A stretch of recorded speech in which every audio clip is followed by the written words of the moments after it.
Hello friends, पिछले chapter में हमने देखा था कि होबिन के प्लान की वजह से इन बुलीज लड़कों की हकीकत सामने आई थी। यहाँ पर एक फ्लैशबैक सीन दिखाया जाता है जहाँ पर ये दोनों घटिया लड़के आपस में बात कर रहे हैं कि तुम्हें पता है कल रात मैंने उस लड़की के साथ वो सब कर लिया। क्या कहा? हाँ हाँ, सच में। सो बेसिकली यहाँ पर हो ये रहा है गाइस कि इन घटिया लड़कों की स्कूल लाइफ दिखाई जा रही है। शुरुआत से ही ये ऐसे हैं, लड़कियों के पीछे पड़े रहते हैं और बाकी लड़कों को भी परेशान करते हैं। येलो हेयर वाले लड़के की वॉइस ओवर कहती है कि मुझे उन लोगों के लिए बहुत ही ज़्यादा बुरा लगता है जो खुद को बचा भी नहीं पाते, एक हिट भी नहीं मार पाते। वो लोग जो डरपोक माँ बाप के पास पैदा होते हैं और उनके जीन्स भी ऐसे ही होते हैं, वो फाइट नहीं कर सकते किसी से। इस येलो हेयर वाले लड़के को खुद पर प्राउड था कि इसके सामने कोई भी टिक नहीं पाता। हर एक को स्कूल में ये पीटता था और यही सोचा करता था कि इसके सामने कोई भी टिक नहीं पाएगा। यहाँ पर ये दिखाने की कोशिश की जा रही है कि ये बुलीज लड़के पहले से ही ऐसे हैं, इन्हें हमेशा इस तरह की लाइफ इजी गोइंग लगती थी। स्कूल में भी हर किसी को पीट दिया करते थे, कोई भी इनके सामने खड़ा नहीं होता था।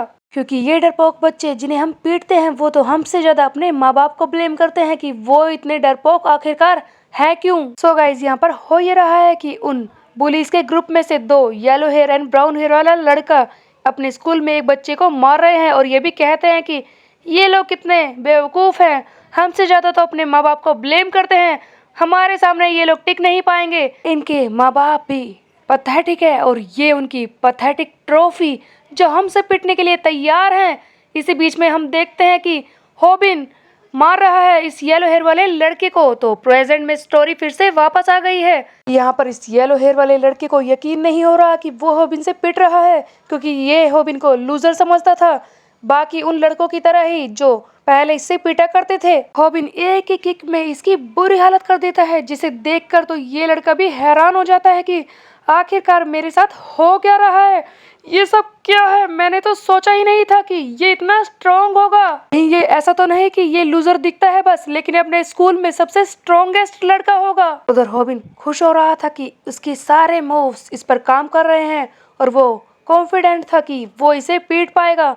हम देखते हैं फिर से ये येलो हेयर वाला लड़का होबिन को मारने की कोशिश करता है। इस लड़के के इस पंच मारने की स्टाइल से ही समझ जाता है होबिन कि ये तो बिल्कुल उसी की तरह है जिससे उसने कैफे में लड़ाई की थी, यानी कि एक एमेच्योर फाइटर जिसे सही से लड़ना नहीं आता। और होबिन अपनी टेक्निक्स को यूज करना शुरू कर देता है। सबसे पहले how to get hit without pain. सैम डेक की ये टेक्निक तो होबिन ने सबसे पहले सीखी थी, इसीलिए इसे अप्लाई करना होबिन के लिए कोई मुश्किल वाली बात नहीं थी। वो जानता है कि इसे कैसे यूज करना है। अब होबिन कहता है कि एक मैच्योर फाइटर अपने हाथों को पीछे की तरफ खींचता है किसी भी पंच को मारने के लिए, इसीलिए मैं इसे आसानी से हरा सकता हूँ। तब स्नैपर कहता है कि यार बस कर, बस इसे मार दे। उसके बाद होबिन इस पर एक और काफ किक अप्लाई करता है जिससे इस येलो हेयर वाले लड़के की बुरी हालत होने लगती है। यहाँ पर होबिन कहता है कि सबसे अजीब बात तो ये है कि मैं इसे मार रहा हूँ, लेकिन बिल्कुल भी इस बार मुझे डर नहीं लगा। मैं बिल्कुल भी डरा हुआ नहीं हूँ, बल्कि कॉन्फिडेंट हूँ। मैं 1% के लिए नर्वस भी नहीं हूँ। उसके बाद हम देखते हैं होबिन एक के बाद एक टेक्निक्स को अप्लाई करता है। काफ किक के बाद ये ओवरहैंड हुक को यूज करता है इसे मारने के लिए। ये सब कुछ देखकर स्नैपर खुशी से चिल्लाने लगता है, वेरी गुड होबिन, वेरी गुड, इन्हें पीटो, इन्हें बुरी तरह से पीटो होबिन। तब होबिन कहता है कि चाहे मैं कितना भी स्ट्रॉन्ग क्यों ना हो गया हूँ, लेकिन अभी भी दर्द तो होता ही है। इसी बीच में हम देखते हैं उस येलो हेयर वाले लड़के का दूसरा साथी आ जाता है होबिन से लड़ने के लिए। इसके मूव्स को देखकर भी होबिन समझ जाता है कि इससे भी वो लड़ सकता है। आखिरकार ऐसी फोर्स तो उसने पहले भी झेली है। जब उसने हयुनसू ली से लड़ाई की थी उसने बहुत ही ज़्यादा ट्रेनिंग भी की है, इसीलिए उसे कुछ फर्क नहीं पड़ता। अब होबिन इसे नी स्ट्राइक देता है और कहता है कि क्या तुमने कभी हयुनसू ली से नी स्ट्राइक खाने की कोशिश की है? तुम्हें पता भी है कि वो कितना स्ट्रांग है? ये देखकर स्नैपर कहता है कि वाह होबिन, ये तो बहुत ही कूल था। तब होबिन दोबारा चिल्लाता है कि क्या तुमने कभी ताइहून सियोंग से बैक किक खाने की कोशिश की है? तुम्हें पता है कितना दर्द होता है, कितनी फोर्स है उसमें। आगे होबिन चिल्लाता है कि क्या तुमने कभी वेंगक हैंड से ओवरहैंड हुक खाने की कोशिश की है? अगर मैं तुम जैसे बुलीज से हार गया तो मेरी इतनी टफ ट्रेनिंग का फायदा ही क्या है? अगर मैं तुम जैसे लोगों से हार गया तो इसका मतलब ये है कि मैं सैम डेक को डिसअपॉइंट कर रहा हूँ, इसकी सारी ट्रेनिंग जो उसने मुझे अभी तक दी है। इन दोनों से लड़ाई करने के बाद आखिरकार होबिन ये तो समझ गया है कि वो सचमुच स्ट्रांग हो चुका है। तब होबिन कहता है कि मैं भूल गया अपने व्यूवर्स को ये कहना कि प्लीज़ गाइस मेरे चैनल को लाइक करिए, सब्सक्राइब करिए, घंटी के आइकन को जरूर प्रेस कर देना। जिस तरह से होबिन को खुद को रियलाइज़ हुआ है कि वो कितना स्ट्रांग हो गया है, उसी तरह से बाकी सब भी इसे देख रहे हैं और हैरान है कि आखिरकार होबिन इतना ज़्यादा स्ट्रांग कब से हो गया है। ये सब देखकर तो स्नैपर भी खुश हो रहा है और कहता है कि वाह होबिन तुमने तो कमाल ही कर दिया। होबिन को डोनेशन मिले जा रहे हैं। तब होबिन कहता है कि हाँ गाइस मैं एक बात तो कहना भूल ही गया, थैंक फॉर योर डोनेशंस। इन दोनों को पीटने के बाद होबिन खुशी मना ही रहा था, वो अपनी स्ट्रांगनेस पर खुश हो रहा था। तभी हम देखते हैं होबिन को एक बहुत जोर से पंच आकर लगता है। वो किसी और ने नहीं, इनके तीसरे साथी उंग ने मारा है। इसके एक ही पंच से होबिन बहुत ही दूर जाकर गिरता है। सभी लोग ये सब देखकर हैरान है कि आखिरकार होबिन एक ही पंच में इतना बुरी तरह से पिट गया है। होबिन की ऐसी हालत देखकर तो इसके साथी भी डर जाते हैं कि आखिरकार अब क्या होगा, होबिन की तो हालत खराब हो चुकी है। उंग आगे बढ़ता और कहता है कि तुम्हें पता है वैसे तो मैं फाइट में नहीं घुसना चाहता था, लेकिन तुमने मेरे पास कोई और रास्ता नहीं छोड़ा है, इसीलिए तुम ही डिसाइड कर लो कि अब मैं तुम्हारे साथ क्या करूँ। हम देखते हैं यहाँ पर फ्लैशबैक फिर से दिखाया जाता है, जहाँ पर इसके साथी यानी कि उंग के दोनों साथी बैठकर आपस में बात कर रहे हैं। हम लोग कितने स्मार्ट हैं, हमारे खिलाफ कोई भी एविडेंस ही नहीं है, इसीलिए पुलिस भी हमें पकड़ नहीं सकती। लेकिन अगर ऐसा हो कि कोई हमसे स्ट्रांग बंदा आ गया तो हम क्या करेंगे फिर? हमें कोई ऐसा चाहिए जो बुरे कामों में हमारी मदद करे और हमें प्रोटेक्ट भी कर सके।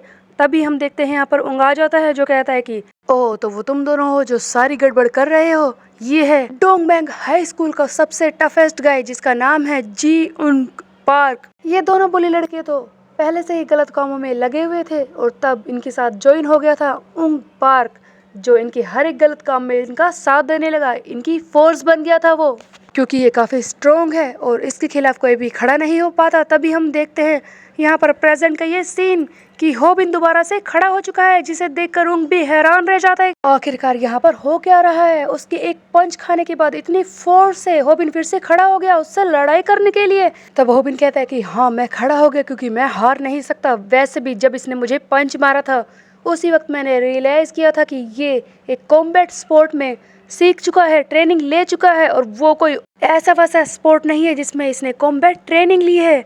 ये वो स्पोर्ट है जिसे हम कहते हैं बॉक्सिंग, ये एक इन फाइटर है। तब वो कहता कि चाहे मेरे दोस्त मेरी तरह स्ट्रांग नहीं थे, लेकिन फिर भी वो इतने स्ट्रांग तो थे जो तुझे पीट पाते, इसका मतलब तू स्ट्रांग है। जैसा कि होबिन समझ गया था कि ये उंग एक इन फाइटर है, इसीलिए इसे हराना होबिन के लिए कोई बड़ी बात नहीं थी, क्योंकि इससे पहले वो वेंगक हैंड से जो लड़ चुका है वो तो इससे कहीं ज्यादा स्ट्रांग था।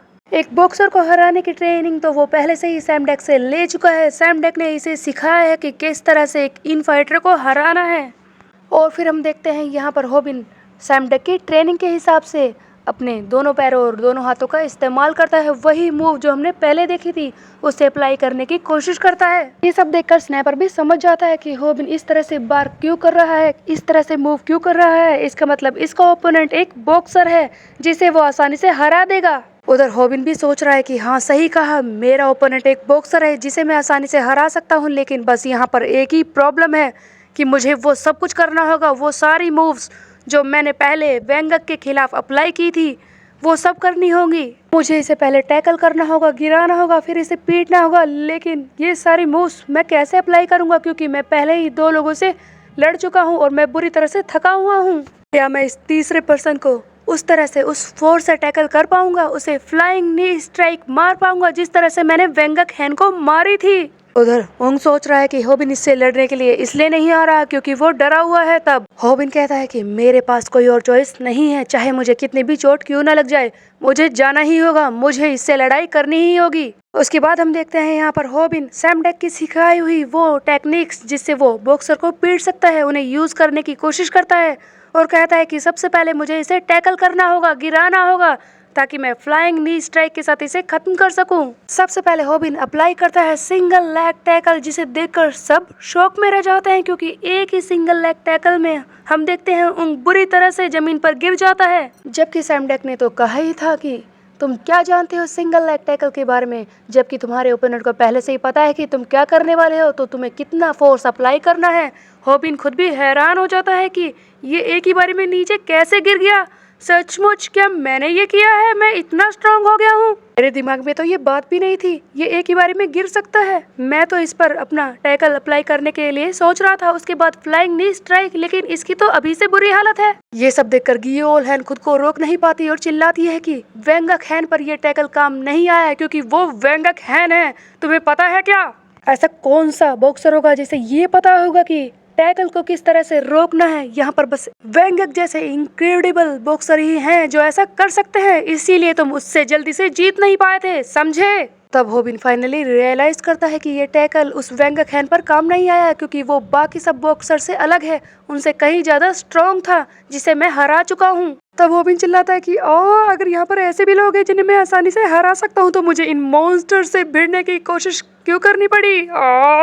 इसी बीच में हम देखते हैं गियोल हैन बीच में कूद जाती है और कहती है कि मैं तुम्हें ऐसे नहीं देख सकती, इतनी देर से ऐसे ही बैठे हो, इसे फिनिश क्यों नहीं करते जबकि तुमने टैकल को अप्लाई कर दिया है। तो एक बार जब तुम किसी ओपोनेंट पर सिंगल लेग टैकल को अप्लाई कर लेते हो तो तुम्हें मेक श्योर करना होता है कि वो उठ ना पाए। हम देखते हैं गियोल हैन इसे एक के बाद एक पंच मारती है, उनकी बुरी हालत कर देती है, जिसे देखकर तो ये सभी लोग शॉक में रह जाते हैं, खुद हॉबिन भी। तब हॉबिन कहता है कि इस पिंक लेडी ने ये फाइट इनक्रेडिबली खत्म की है, पता नहीं है कहाँ से आ गई, लेकिन जो भी कुछ हुआ हमारे व्यूवर्स तो पढ़ने ही वाले हैं इससे। बाय द वे ये सब मेरे लिए बेनिफिट की ही बात है, लेकिन मेरे दिमाग में ये सवाल है कि आखिरकार ये है कौन? मुझे ऐसा क्यों लग रहा है कि मैं तुम्हें जानता हूँ, लेकिन मुझे समझ नहीं आ रहा कि एग्जैक्टली तुम हो कौन।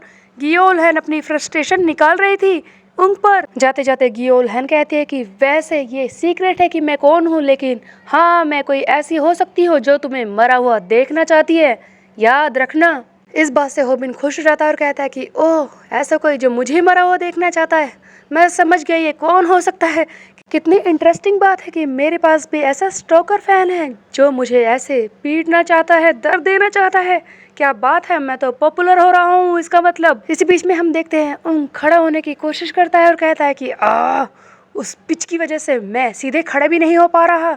तभी हम देखते हैं यहाँ पर कोई और नहीं आ जाता है मांगी हवांग, जो इसे एक ही हाथ से हवा में उठा लेता है। तब मांगी हवांग कहता है कि ओह तो ये पिंग पोंग बॉल है जिसे मुझे हराना था।